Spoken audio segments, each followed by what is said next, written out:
What if I told you that a 500-year-old Italian diplomat possessed 7 mental weapons so powerful that he never lost a single argument? And what if these same weapons could make you virtually unbeatable in any debate, negotiation, or conflict you face today? You've been there. You're in a heated discussion and suddenly your mind goes blank. Your opponent twists your words, attacks your character instead of your argument, or drowns you in irrelevant details. You walk away frustrated, thinking of all the brilliant points you should have made. Meanwhile, others seem to effortlessly dominate every conversation, leaving you wondering what secret they possess. The truth is, most people enter arguments like they're bringing a butter knife to a sword fight. They rely on emotion, hope their opponent will be reasonable, and wonder why they keep getting intellectually demolished. But there's a better a way perfected by one of history's most cunning minds. Niccolo Machiavelli wasn't just the author of The Prince. He was a master strategist who spent his life navigating the treacherous political waters of Renaissance Italy, where a poorly constructed argument could literally cost you your head. Through decades of diplomatic negotiations, political maneuvering, and intellectual warfare, he developed 7 mental weapons that made him virtually unbeatable in any verbal confrontation. Mental weapon number 1, the strategic retreat. Machiavelli's first weapon was knowing when not to fight. He understood that sometimes the strongest position is appearing to concede while actually repositioning for a devastating counterattack. Here's how it works. When your opponent makes a strong point, instead of immediately defending, you acknowledge their strength while subtly introducing a larger framework that makes their point irrelevant. Machiavelli would say something like, "You're absolutely right about that detail, but let's consider the broader implications." This technique does 3 things simultaneously.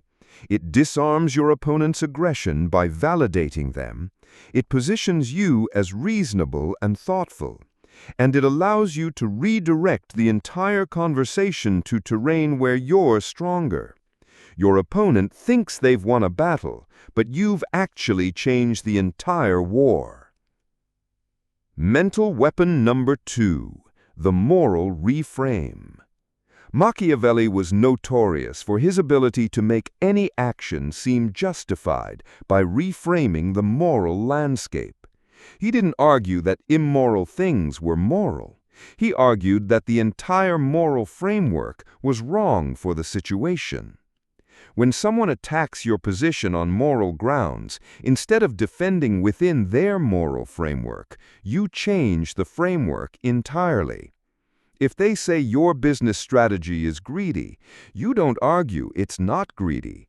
You argue that in a competitive market, what they call greed is actually responsibility to your employees and customers. This weapon is devastatingly effective because it forces your opponent to either accept your new framework or spend time defending why their original framework is correct. And while they're doing that defensive work, you're controlling the conversation. Mental weapon number 3, the paradox of choice. Machiavelli understood that presenting someone with a false binary choice is one of the most powerful manipulation techniques ever devised. He would present his opponents with 2 options, both of which led to his desired outcome. In modern arguments, this looks like, we can either address this problem now with my solution, or we can wait until it becomes a crisis and costs us 10 times more. Notice how both options accept that there is a problem and that your solution is valid. The only choice is timing. The key is making both choices seem reasonable while ensuring that one is obviously superior. Your opponent feels like they're making a free choice, but you've actually eliminated all the options you don't want them to consider. Mental weapon number 4, the authority hijack. Rather than claiming authority for himself, Machiavelli was masterful at borrowing authority from sources his opponents couldn't dispute, He would invoke historical precedents, respected figures, or commonly accepted principles to support his arguments. But here's the sophisticated part. He wouldn't just cite authorities. He would cite authorities that his specific opponent respected. If he was arguing with a religious person, he'd quote scripture. If he was debating with a merchant, he'd reference successful business practices.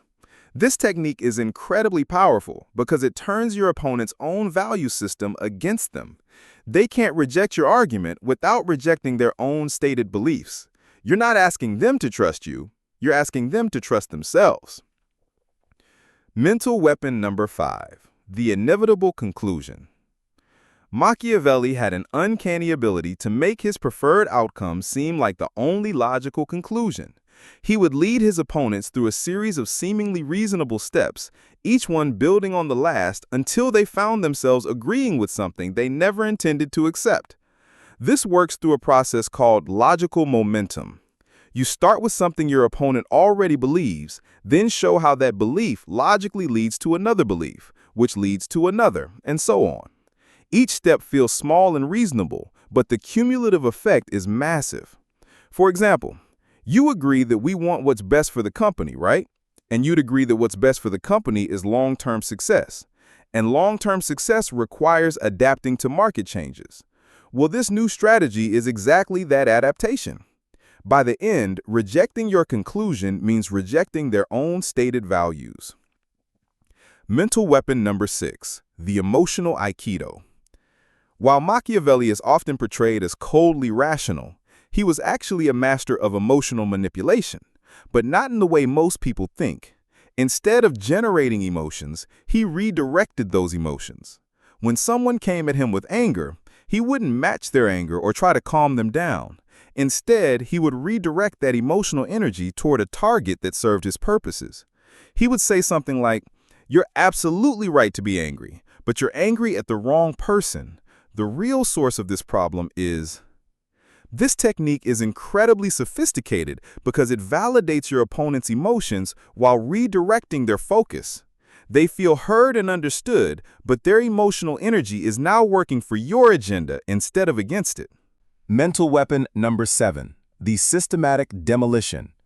Machiavelli's final and most devastating weapon was his ability to systematically dismantle his opponent's entire position while appearing to engage with it respectfully.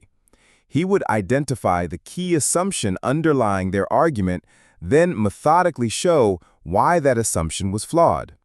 But he wouldn't do this through direct attack.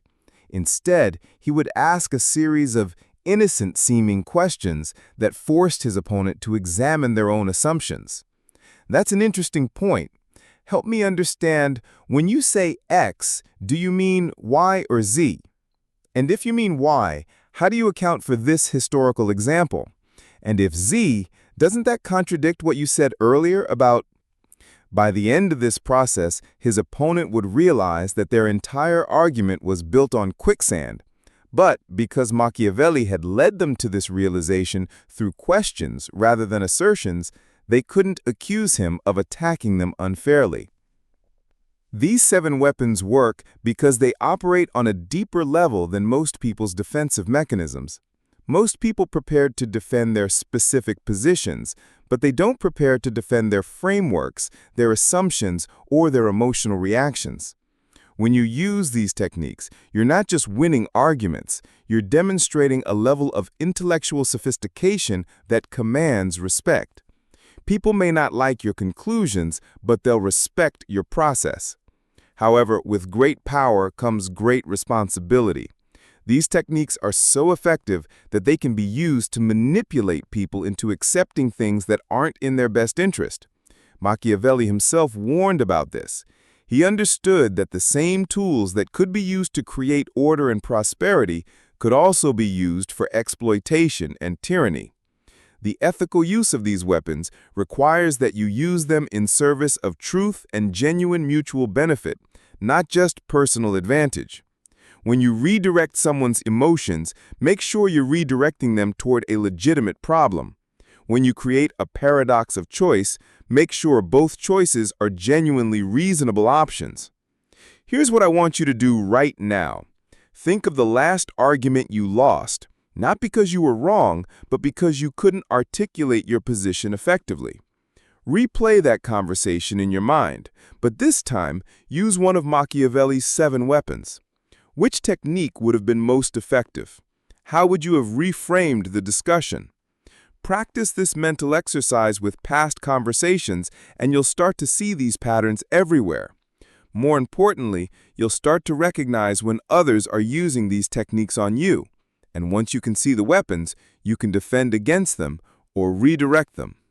Remember, arguments aren't won through superior facts or louder voices. They're won through superior strategy and psychological insight. Master these 7 weapons, and you'll never walk away from an argument wondering what you should have said. You'll walk away knowing exactly why you said what you said and why it worked.